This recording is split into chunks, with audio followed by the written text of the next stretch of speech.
பாஜக ஆட்சி நடக்கக்கூடிய வட மாநிலங்களுக்கு ஒரு அதிரடி செய்தியை சொல்லியிருக்கிறது மதிப்புக்குரிய உச்சநீதிமன்றம். இனியும் பொறுத்து கொண்டிருக்க மாட்டோம், இனியும் வேடிக்கை பார்க்க மாட்டோம், கடுமையான நடவடிக்கை எடுக்க வேண்டி வரும் என்று சொல்லப்பட்டிருக்கிறது. எதற்காக அப்படின்னா, உங்களுக்கெல்லாம் தெரியும், மோடி ஆட்சி பொறுப்பிற்கு வந்ததற்கு பிறகு சமீப காலமாக கடந்த ஒரு 5 வருடங்களாக நீங்கள் பார்த்தீங்கன்னா புல்டோசர் ராஜ் அப்படிங்கிற ஒரு விஷயம், அதாவது யாராவது ஒரு சிறு குற்றம் செய்தாலோ அல்லது குற்ற பின்னணியுடன் தொடர்புடையவராக இருந்தால் கோர்ட்டுக்கு போகணும், காவல்துறை கைது செய்வாங்க, காவல்துறை கோர்ட்டுக்கு கொண்டு போவாங்க, அவர் குற்றம் உள்ளவரா அப்படிங்கிறது நிரூபிக்கப்பட்டால் அவர் மீது நடவடிக்கை எடுக்கப்படும். இதுதான் ஒரு ப்ரொசீஜர்.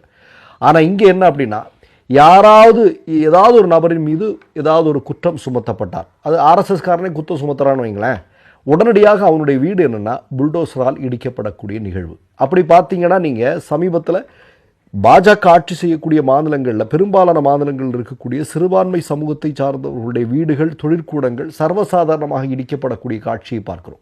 அப்போ இதற்கு எதிராக உச்சநீதிமன்றம் கடுமையாக எச்சரிக்கை செய்திருந்தார்கள். இதெல்லாம் கூடவே கூடாது.